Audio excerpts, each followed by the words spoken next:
Robert bells एक अमरीकी फौजी था जिसने कंदहार के पंजवाई इलाके में रात के वक्त जब लोग सो रहे थे बेगुनाह अफगान मर्द, औरत और बच्चों को कत्ल कर दिया। कुल 16 अफराद। पंजवाई में सवाल उठता है कि असल में क्या हुआ था। रात के 2 बजे हथियार और गोली बारूद लेने के बहाने से उसने अपनी फौजी आदी छोड़ दी। उस आदी से तकरीबन 1.5 किलोमीटर दूर एक कस्बे तक पहुंच गया। अंधेर में वो एक देहाती मोहम्मद वजीर के घर गया, दरवाजा तोड़ा और उन कमरों में घुस गया जहां उसके घर वाले सो रहे थे। अचानक बेल्स ने उन पर फायरिंग शुरू कर दी।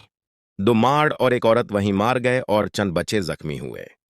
उसके बाद भले से एक और अफगान सैयद खान के घर चला गया।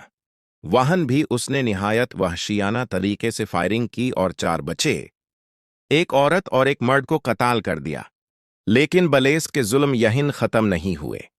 वो अगले इलाकों में भी घुस गया और घरों पर हमले करके इसी तरह मासूम अफराद को कत्ल करता गया। इस दौरान उसने 16 बेगुनाह औरत, बच्चे और मर्द को मार डाला। नफरत की इंतहा यह थी कि उनके लाशों को खुद ही एक खाई में फेंक दिया।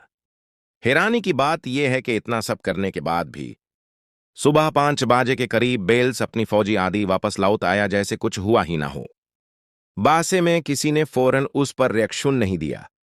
बासे के अंदर भी बेल्स ऐसे रवैया इख्तियार कर रहा था जैसे उसने कुछ भी न किया हो।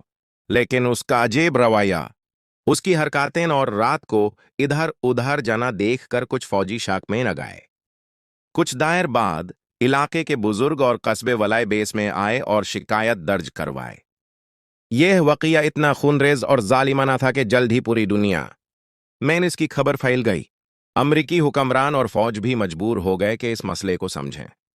आखिरकार रॉबर्ट बेल्स को गिरफ्तार करके अदालत ले जाया गया और उससे पूछा गया कि उसने बेगुनाह लोगों को ऐसे बेरहमी से क्यों कत्ल किया।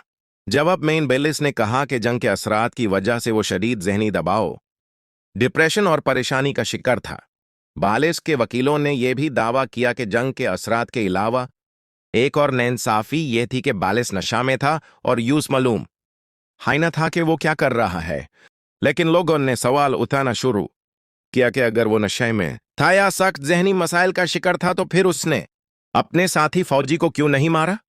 वाज़ेह था कि ऐसा नहीं था, बल्कि बलेस का यह कदम एक पहले से मंसूबशुदा प्लान लगता था जो यह साबित करता था कि उसके दिल में अफगानों के लिए शदीद नफरत थी। आखिरकार अदालत ने फैसला सुनाया और बलेस को उम्र कैद की सजा सुनाई गई।